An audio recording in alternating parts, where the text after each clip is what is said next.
Selamat malam semuanya, balik lagi di podcast Opini Tengah Malam. Nah mungkin hari ini sedikit berbeda nih ya, karena gak ada Faris Fedrian, tapi gue kedatangan salah satu narasumber yang menarik banget gitu. Kita akan bahas air sumur kejujuran gitu. Jadi kemarin air mancur awet muda, sekarang air sumur kejujuran gitu. Kali ini bareng salah satu narasumbernya yang akhirnya membuat mitos ini menjadi sebuah short movie. Nah penasaran kan? Jadi langsung aja pasang kacamata konspirasinya, tetap open minded, balik lagi di podcast Opini Tengah Malam.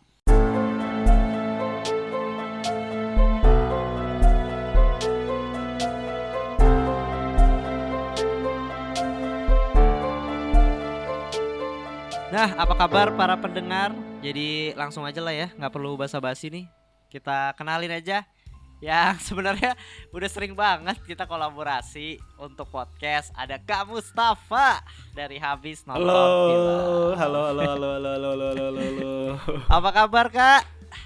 Baik Bim. Gimana kabarnya juga? Ya so far baik juga gitu. By the way kita udah pernah berpodcast bareng ya sebelumnya, Mandalorian. Di podcast Habis Nonton Film. Harus pada dengerin. Harus. Itu jadi buat yang nanyain di Opini Tengah Malam nge-DM bahas Mandalorian, kayaknya udah paling benar di Habis Nonton Film deh. Kita bahas 1 jam di situ. Kita bahas 1 jam di situ. Nah Kak, kalau boleh tahu nih, kita kali ini kan kita nggak ngebahas kayak mungkin film luar atau misalnya ya mungkin kita akan sedikit bahas mitos-mitos air sumur kejujuran ini gitu loh. Kita akan bahas filmnya Kak Mustafa sendiri gitu. Nah kalau dari Kak Mustafa sendiri nih, ini film dibuat kan dari 11 Cinema nih, ya kan? 11 Cinema itu juga punya Kak Mustafa sendiri. Boleh gak sih Kak kasih tahu sedikit nih tentang 11 Cinema ini sebelum kita masuk bahas mitosnya? Oke. Jadi sedikit flashback ya. Jadi tahun 2015 ketika gue lulus kuliah, menuju lulus kuliah lah, udah selesai skripsi segala macam, gua sama teman gua Wiwit sama Rian itu punya interest yang sama bikin film saat itu. Kita itu angkatan 2011, itu kenapa namanya 11 Cinema. Nah, ketika kami lulus kuliah, kita itu ikut satu pitching project dari Disperindak Kota Bandung gitu ya. Di situ kita pertama kali belajar gimana caranya nge-pitch idea short film dan segala macam. Nah, saat itu jurinya ada Chan Parwes, bosnya Star Vision, terus ada editor terkenal juga Cesa David Lukmansyah sama Ria Simanjuntak kalau nggak salah. Pokoknya 3 orang itulah. Nah, saat itu kita masih pakai nama Broadcast Movie Project, namanya gitu. Jelek banget lah. Terus kata Pak Chan Parwes, namanya gantilah nama PH-nya. Nggak menjual banget gitu. Ya udah, kita pulang dari situ kita brainstorm nih, gua, Wiwit sama Rian, nama apa yang paling representatif untuk kita bertiga. Ya udah, akhirnya kita pakai nama 11 Cinema gitu. Dan kebetulan di pitching itu kita dapat dana untuk bikin film pendek, dan akhirnya berlanjut sampai sekarang bikin film pendeknya. Oke. Kalau boleh tahu itu film pendeknya judulnya apa Kak? Kan udah gue lihat sempat di website-nya kan juga udah banyak banget ya short movie yang dibuat kan gitu. Itu short movie pertamanya tuh apa? Judulnya Opor-Operan. Itu film tentang tradisi tukar-menukar makanan sebelum Lebaran ya. Jadi berangkat dari kisah nyata juga. Kalau di tempatnya teman gue dulu, termasuk tempat gue juga, itu biasanya suka tukar-tukar makanan tuh sebelum Lebaran. Dan filmnya masih sering diputar sampai sekarang. Kalau boleh tahu udah berapa film sih Kak sekarang Kak? 11 Cinema sama yang kelompok ini nih yang akan kita bahas nanti. Nggak tahu ya. Ada berapa belasan kali ya ada. Nggak sampai sih, mungkin 10 kali ya. 10-an kayaknya deh. Tapi nggak terakhir di 11 kan? Enggak. Cuma nama ya. Takutnya sampai ke bawah gitu kan. Nah, ini nih Kak. Ini menarik banget sih. Sebenarnya kita akan bahas nih Kelompok Tidak Belajar dari short movie-nya Kak Mustafa, dan congrats juga masuk nominasi Piala Maya. Kalau bener kan aku gitu, dan beberapa menang juga ya di apa namanya KPK ya, festival filmnya ya, juara 2 ya. Iya betul. Gitu. Betul. Juara 2 kategori film fiksi komedi di Anti Corruption Film Festival. Nah mungkin sebelum bahas ke filmnya nih, film pendeknya Kelompok Tidak Belajar, gue kepo nih Kak sama mitos air kejujurannya. Jadi nggak tahu ya, kayak pas Kak Mustafa cerita, inget banget tuh cerita tuh di tahun 2020 awal kita ketemu di salah satu gathering noise lah, sebut aja noise ya kan. Gitu. Itu kalau nggak salah masih prosesnya tuh masih nulis kan ya? Iya, masih awal banget Bim, masih tapi itu idenya udah ada, idenya udah jadi gitu, cuma masih development, belum syuting gitu. Gue ingat kayaknya belum syuting kita ketemu. Belum. Kalau nggak salah Kak Mustafa tuh nanyain gua, Bim, lu ada sekolah nggak yang kira-kira Oh iya bisa benar. untuk syuting? Benar. Iya, tapi skripnya udah jadi itu, ya tinggal syuting doang sih. Nggak kerasa ya, setahun yang lalu ya. Sangat-sangat lihat rasa. Itu udah 1 tahun lalu dan wow, udah nyampe nominasi Piala Maya. Padahal tahun lalu masih nyari tempat ya kan. Iya benar. Nah, dapat nih Kak. Ya. Gue nggak tahu nih, gue bener apa enggak nih mitos yang gue dapet gue baca di Liputan 6 nih, mitos air kejujuran dalam sumur keramat Bejagung Tuban. Ya, emang cuma itu sih beritanya Bim. Kayaknya di mana-mana. Cuma Liputan 6 yang meliput berita itu. Dari kayaknya air kejujurannya juga cuma di ini doang, Bejagung Tuban doang gitu. Gue nyari juga kayaknya belum ada sih. Adanya air terjun awet muda banyak banget. Iya. Kalau di Indonesia. Iya, gitu. memang menarik gitu. Nggak kayaknya kalau menurut gue sih banyak tempat yang kayak gitu ya, yang sumurnya dipercaya bisa menciptakan kejujuran gitu. Cuma yang tersorot itu yang ke Tuban itu. Tapi gue baru mungkin sedikit off topic dikit.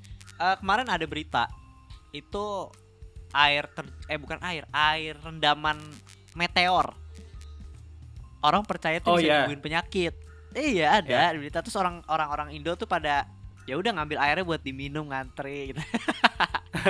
Gue suka, nggak tahu kenapa ya, Indonesia tuh unik. Iya, itu kayak ponari kan. Iya ponari. Itu berlanjut, itu tuh kayaknya memang ya udah mendarah lah di kita percaya hal-hal yang kayak gitu. Mungkin gara-gara suges gitu akhirnya ya, mungkin imunnya jadi naik karena happy gitu kan, dan akhirnya bisa menyembuhkan penyakit dia. Nah ini nih kalau air kejujuran nih di Bejagung Tuban.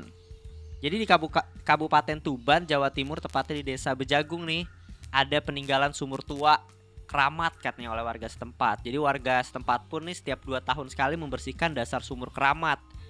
Dan hanya bisa dan boleh dilakukan oleh keturunan dari Mbah Pamor, yakni orang yang merupakan penggali sumur itu. Menarik banget ya. Jadi nih kalau nggak salah sumurnya ini udah ada di 1841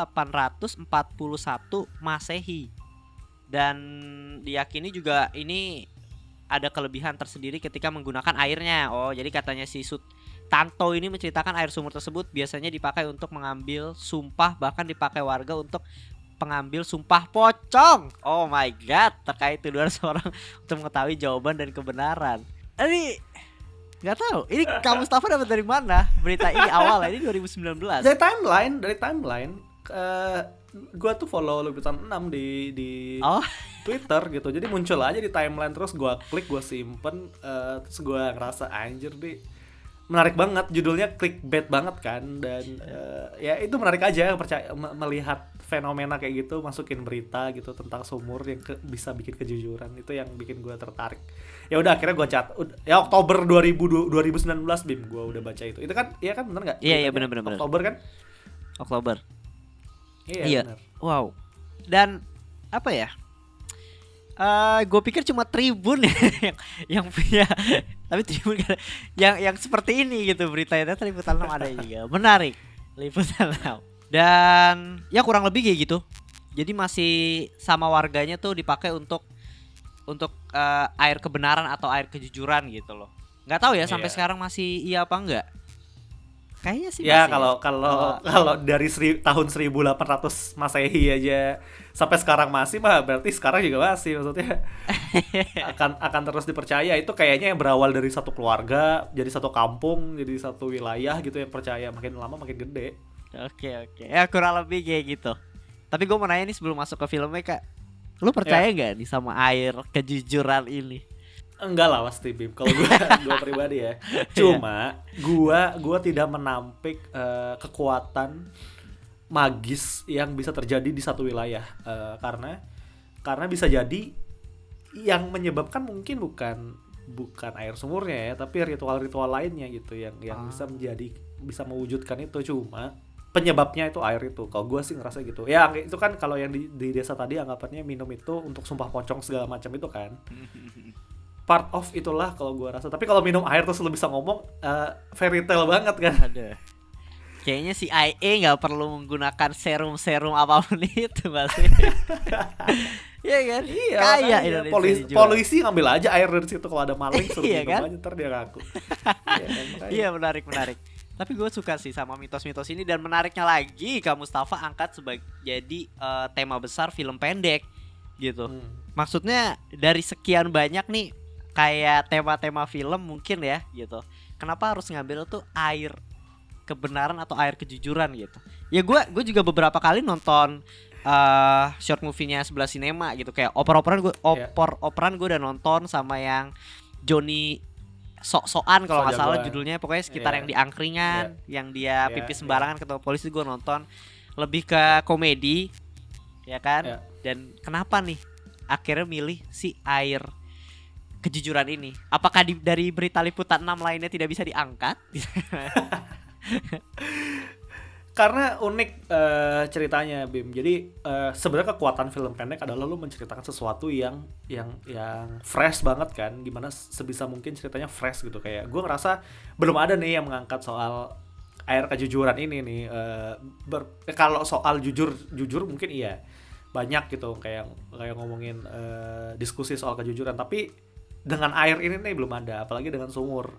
Nah, gue tuh berangkat dari situ aja, gimana gue bisa merubah berita online tadi itu menjadi sebuah cerita yang gue bayangkan gitu, kayak gimana sih orang bisa percaya minum air, gimana prosesnya gitu loh, kayak minum airnya nanti kita sumpah pocong, atau lu minum airnya nanti kita jujur. Itu yang gue bayangkan. Nah, itu yang gue ngerasa ide yang menarik nih gitu untuk gue ceritakan, dan pasti cukup ringan kan. Cerita-cerita kayak gini kan nggak ribet gitu loh, gue nggak perlu yang aneh-aneh gitu. Nah, ya udah, dan gue balutannya tetap komedi, jadi meskipun terasa intens gitu ya, tapi gue membalutnya komedi gitu. Mitos itu gue balut dengan cara yang ringan lah. Iya, biar bisa dinikmatin juga lah ya. Udah capek nih dengan yang berat-berat. Butuh tayangan-tayangan yang fresh gitu. Nah, Kak, sebelum lanjut masuk ke filmnya lagi, mungkin Kak Mustafa bisa sedikit deh kasih sinopsisnya tentang kelompok tidak belajar ini gitu. Tentang apa misalnya, dan mitosnya ini tuh ditaruh di bagian mana gitu. Oke, jadi kelompok tidak belajar itu ceritanya tentang satu guru dan 4 muridnya, dan 4 murid ini secara sengaja tak sengaja itu nilainya mirip-mirip gitu. Nggak sama persis tapi mirip-mirip, dan si guru ini yang udah lama ngajar di sekolah sadar kalau ini nggak mungkin nih nilai ini beneran gitu, nilai ini organik tuh nggak mungkin. Akhirnya si guru tadi memanggil murid itu secara bergantian dan menginterogasinya gitu, apa yang sebenarnya terjadi, bener gak mereka mengerjainnya. Dan ketika si guru udah merasa ini kayaknya nggak ada cara lain untuk membuktikan ini, dia membaca sebuah koran, dan koran itu bilang kalau ada satu tempat ketika minum air sumur dia akan ngomong kejujuran gitu. Jadi si guru terinspirasi untuk melakukan itu kepada murid-muridnya, dan apa endingnya ditonton lah film. Mantap. Lah, nah ini nih Kak, ini yang sebenarnya juga jadi pertanyaan gue nih. Ini kan ibaratnya kenapa ngambilnya tuh siswa SMA? Kenapa maksudnya kenapa nggak misalnya ada maling ketangkap polisi dan malingnya suruh minum nih gitu? Kenapa harus siswa SMA dan mencontek gitu, dan ada satu guru gitu? Pertama gue harus tetap merelatekan dengan apa yang gue rasakan ya Bim. Terlepas dari air sumur itu gue tidak relate sama sekali ya. Gue nggak pernah merasakan itu, nggak pernah dalam situasi itu. Tapi soal mencontek itu gue pernah terlibat kan di dalamnya. Ya of course kita semua pernah terlibat lah. Yes.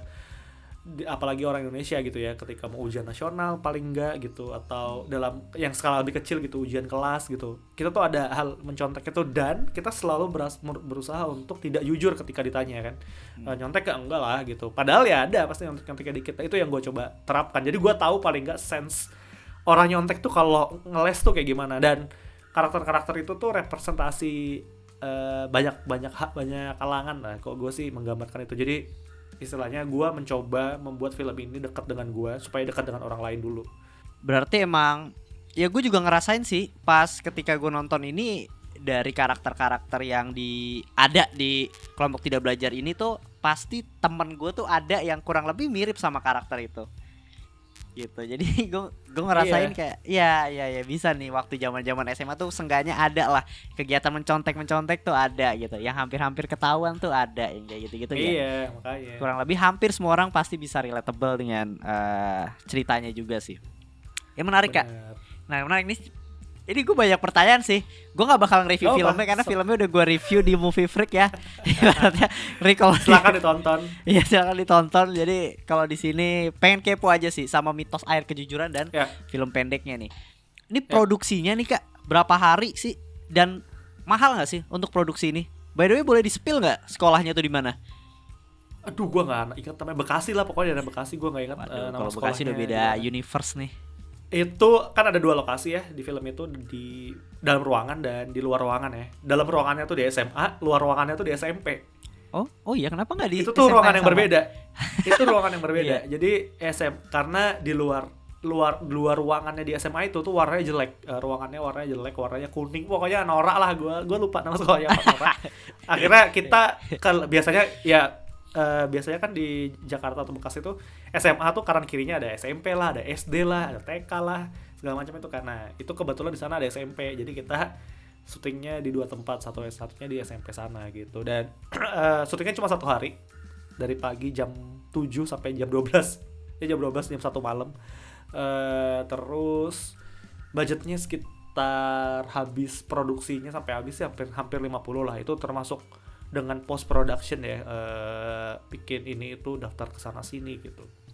Oke, ini dananya ibaratnya itu karena menang dari ini bukan HP Mentorship Project atau ini salah satu dana pribadi juga dari sebelah sinema? Enggak sih, dan sebelah sinema nggak ngeluarin duit.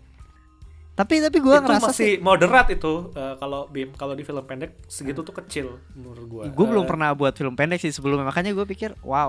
Iya, jadi kebayar film sih. Pendek tuh kan film pendek tuh kan banyak banget ya macamnya. Ada yang lu beneran gerilya gitu ya, anggapanlah lu pakai HP terus ngedit di HP kan bisa kan. Banyak banget bikin filmmaker kayak gitu. Tapi juga ada film-film yang kualitinya agak menengah gitu ya, yang berusaha untuk tetap enak untuk dilihat di layar yang lebih besar. Ada juga ya film pendek yang udah rasanya kayak film panjang gambarnya tapi durasinya pendek. Jadi memang ada banyak jenisnya film pendek. Jadi kalau yang kita lihat filmmaker indie itu biasanya ya dengan alat yang ada gitu. Terus minta bantuan teman-teman. Cuma kalau memang bisa dapat modal pasti akan berusaha untuk seprofesional mungkin hasilnya, kayak nge-hire aktor yang udah berpengalaman, terus kameranya bagus, musiknya bagus, editingnya bagus gitu. Itu biasanya budgetnya habisnya ke sana. Iya sih. Ya gue ngerasa kelompok tidak belajar ini gue pernah maksudnya di review kemarin gue juga bilang berasa nonton film panjang. Maksudnya ya kualitas film panjang tapi durasinya lebih pendek. Itu gue ngerasa sih Kak. Gue nggak tahu ya, maksud gue kamera yang lu gunain tuh apa gitu. Dan gue suka banget, jujur gue suka sekali sama soundnya. Sound editingnya gue nggak tahu kenapa ada beberapa part yang kayak matanya kiri kanan tuh dia kayak musiknya tuh ada yang ngikutin. Gue nggak tahu itu part of sebenarnya lu merencanakannya juga atau gimana ya. Tapi menarik banget. Enggak gitu sih. Itu enggak gue rencanain, memang sound designernya yang membuat itu gitu. Jadi emang dipasin kayaknya. Gue pas nonton ya udah suka gitu. Gue gak bakal revisi apa-apa. Cuma sebelumnya gue gak terpikirkan untuk bikin adegan kayak gitu. Adegan maksudnya mensinkronisasi antara musik dan gerakan matanya Bu Susi kan. Iya, makanya gue ngerasa soundnya sih yang buat juga apa ya, bisa ngebawa tuh kayak ini sebenarnya siapa sih nih yang nyontek gitu loh. Moodnya tuh bisa kebawa karena soundnya. Itu gue suka, gue suka banget. Dan by the way nih, untuk film Kelompok Tidak Belajar ini referensi filmnya tuh apa sih Kak? Maksudnya ini kan juga jelas Bad Genius ya. Wow. Iya iya Jelas iya iya. kerasa banget sih, pasti kerasa banget karena gue beberapa shot bahkan gue mengambil Bad Genius sebagai referensi. Gue pengen ngambil gambarnya kayak gini, terus kayak gini, kalau kalau tatap-tatapan kayak gini dalam ruangan kayak gini gitu. Dan selain itu ada film You Are the Apple of My Eye, lu pernah Iya nonton iya. nggak? Heeh.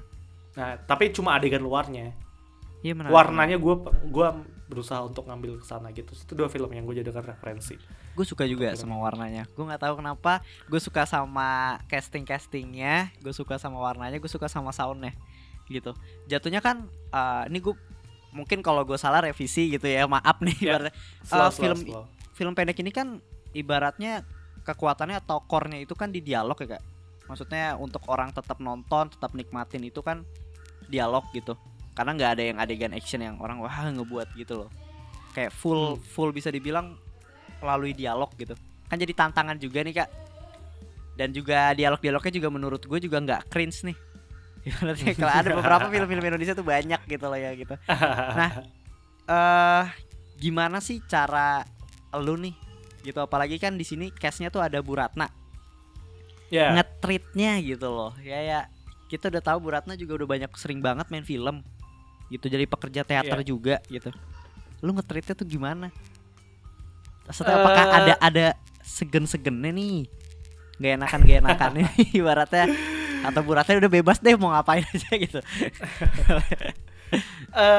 Kalau spesifik untuk Bu Ratna sih jelas dia udah aktor yang berpengalaman lah ya. Dia udah tahu cara membawakan sebuah karakter tuh gimana. Cuma memang diskusinya lebih ke dalam karakternya. Jadi bukan ke dialognya lagi kadang-kadang. Cuma ini si Bu Ratna saat ini dia merasa apa, dan Bu Ratna itu sebenarnya karakternya kayak gimana. Apakah dia itu galak, terus apakah dia itu guru killer yang kayak gimana, apakah dia di sini harusnya marah, nah, yang lebih kayak kesana Bim. Dan dialognya biasanya udah cukup precise lah.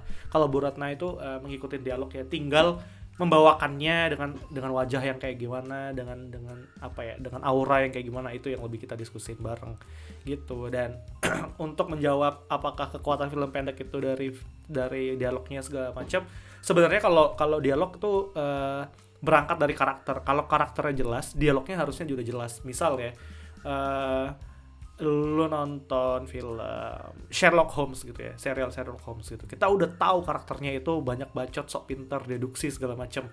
Jadi apa yang dia omongin itu udah merepresentasikan karakternya. Jadi karakternya udah jelas dulu, baru dialognya keluar akan jelas, akan terasa tidak cringe gitu. Jadi ketika dialognya udah, misalnya ya kita udah bikin karakter let's say kalau kelompok tidak belajar ada karakter ketua kelas yang pakai kacamata itu gue desain ketua kelas ini ketika besar nanti dia akan jadi anggota DPR gitu. Tipe orang yang suka ngeles lah, apa pertanyaannya jawabannya apa.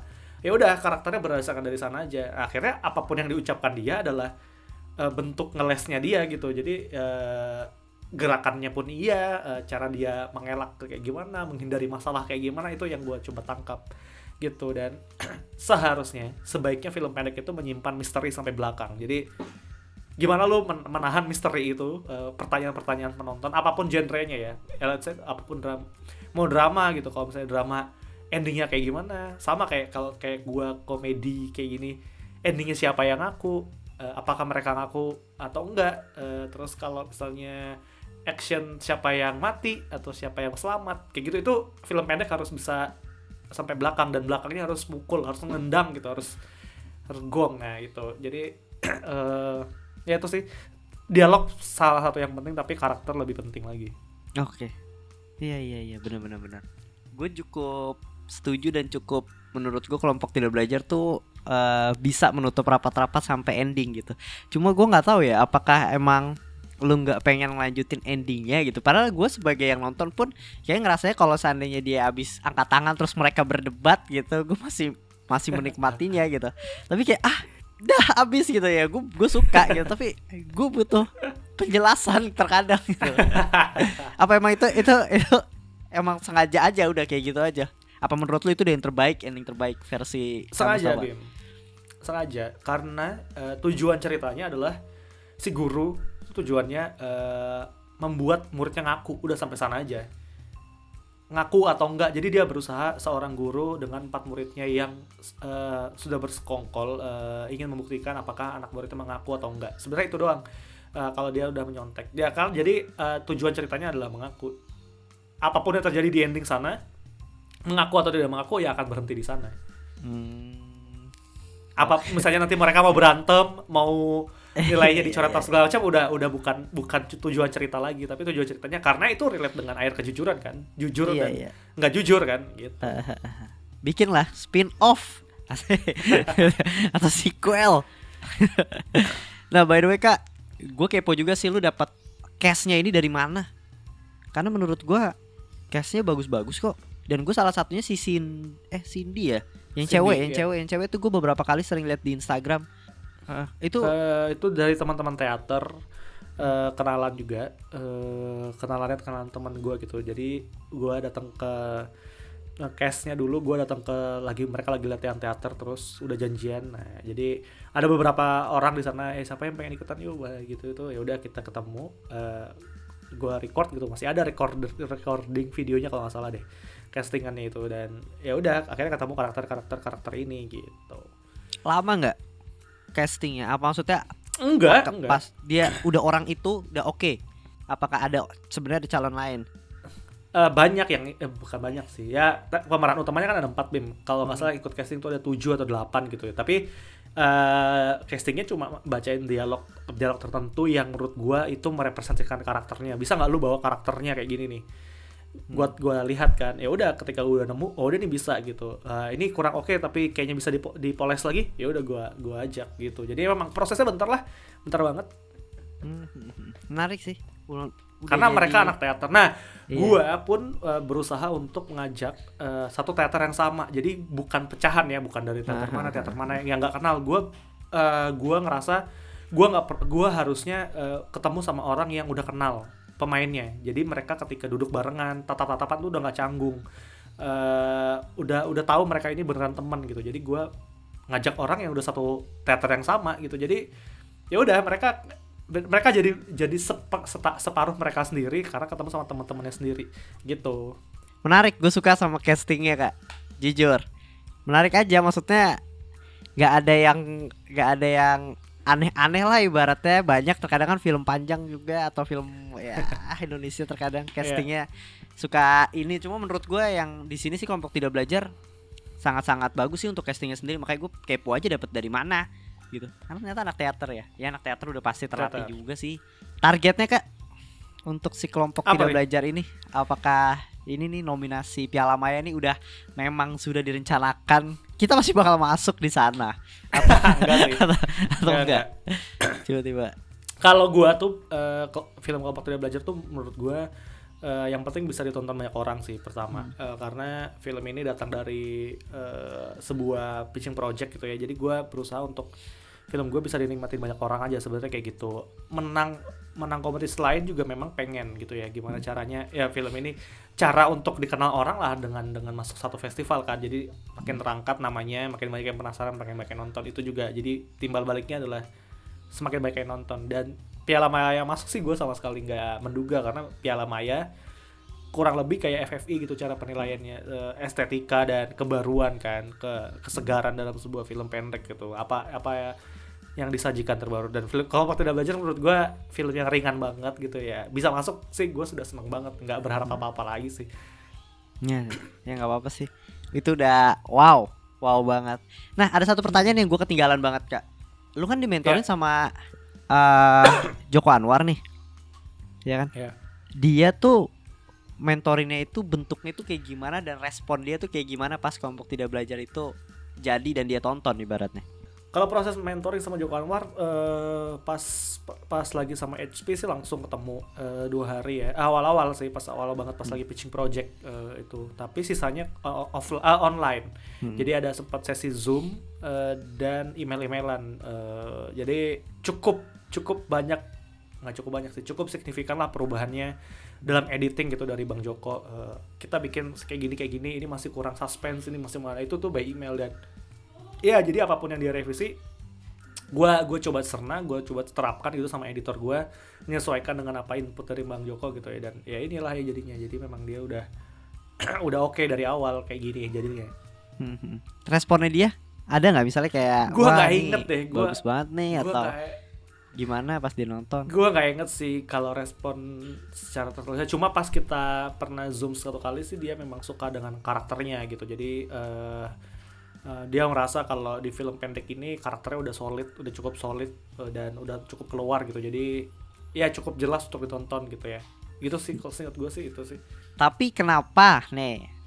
Mungkin bisa Ya. jadi last questionnya nih ya. Kenapa belum tayang di YouTube-nya 11 Cinema, Kak? Apakah pengen dimasukin festival-festival dulu atau ya di KPK aja atau gimana? Sementara sih biar di KPK aja ya, biar ditontonnya juga di sana aja nggak apa-apa kok. Kalau di sebelah sinema sih biasanya cuma untuk database aja, kita tayangin di situ, nggak ngejar view atau segala macam. Ya sekadar ditayangin sana lah. Dan karena udah menang KPK gitu dan secara eligibility mereka berhak untuk menayangkan di YouTube mereka, ya udah mumpung di sana aja, nggak kenapa sih. Oke, ada satu film nih, makanya gue tadi nanya itu ada satu film yang gue nggak tahu ya. Gue harus nonton di mana? Tiket ke bioskop. Tiket ke bioskop ya itu belum. Itu ada nggak di tahu. Fitsi, sorry. Ada di Fitsi. Tiket Itu gue kepo, namanya bahasa Inggris. Kalau nggak salah judulnya bahasa Inggris. A Ticket to Cinema. Itu gue kepo sih, maksudnya mau nonton di mana? Gue nyari gitu karena gue suka aja sama ide ceritanya juga gitu. Ya paling kayak gitu sih. Keren banget, congratulations juga udah masuk Piala Maya. Kelompok Tidak Belajar, kalian bisa saksikan di YouTube-nya KPK ya. Gue tunggu short movie selanjutnya gitu. Apa udah ada kebayang nggak, Kak? Nggak, nih jujur nih gue kepo. Kalau mungkin bank personal. idea sih banyak, Bim. Ide-ide yang pengen cerita-cerita kayak gitu tuh banyak. Cuma bikin film ya itu tadi ada dananya kan. Jadi ya kita menunggulah peluang-peluang apa lagi yang ada di depan sana, nanti baru bikin film pendek lagi. Tapi ada ya, ide mah ada ya. Ada tipsnya nih Ide mah buat ada. buat orang-orang kayak gue nih yang sebenarnya jujur gue tuh ya gue ibaratnya gue juga nggak bukan dari latar belakang film juga, gue cuma suka nonton film gitu. Ada beberapa ide, cuma gue nggak ngerti cara implementasikan untuk buat gimana step by stepnya kayak gitu loh, Kak. Apa nih, Kak? Yang pasti sih kalau ada hal-hal menarik ya yang kita tangkap menarik di luar sana, catat aja. Bisa terjadi dari diri kita sendiri atau dengan orang lain ataupun berita segala macam, itu biasanya gue catat tuh ide-ide kayak gitu. Dan biasanya film pendek itu relate dengan yang buat, jadi sebisa mungkin jangan cerita terlalu jauh gitu. Kalau misalnya lu tinggal di Jakarta terus hidup dengan kemacetan, terus lu berusaha untuk mengenal bagaimana cerita tentang Eropa atau Amerika gitu kan terlalu jauh. Ya udah lu cerita aja tentang Jakarta, tentang lo. Cuma perspektifnya adalah perspektif kita, cari yang sesuatu yang menarik gitu ya. Sebenarnya nggak ada yang salah di film pendek, bikin aja apapun bebas gitu. Cuma kalau misalnya objektifnya adalah bikin film yang bisa ditonton lebih banyak orang dan disukai banyak orang gitu ya, bisa menghibur banyak orang, bikin film yang dekat juga dengan mereka, yang bikin film yang merepresentasikan penontonnya juga gitu. Nggak ya film itu biasanya siapa yang nonton juga kurang lebih apa yang dirasakan sih. Jadi ya kalau misalnya filmnya tentang horor, pasti yang nonton yang suka horor kan. Jadi ya gitu-gitulah, pahamin apa yang dituju dengan bikin film pendeknya. Menarik. Ya boleh lah, Kak. Kapan-kapan gue lihat-lihat kalau lagi ada kamu sama lagi buat short movie, angkat-angkat bareng juga nggak apa-apa. Menarik sih. Tapi ada rencana untuk bikin film panjang gitu, Kak? Belum berani gue. Ya masih long way to go lah. Gue masih belum merasa film pendek gue udah good enough untuk gue next step ke film panjang gitu ya. Jadi masih pelan-pelan lah. Ya kalau dari opini gue pribadi ya, opini tengah malam ini gitu.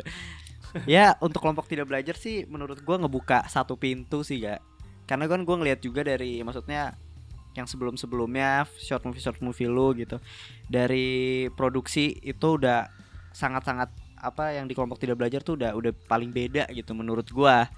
Gue nggak tahu itu apakah dari semua film 11 Cinema Kelompok Tidak Belajar tuh yang paling puas menurut lu, gue nggak tahu.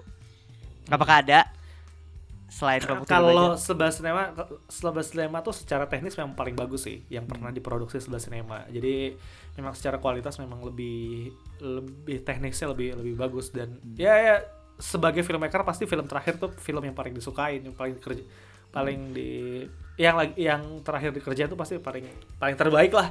Biasanya kayak gitu, versi terbaik gitu.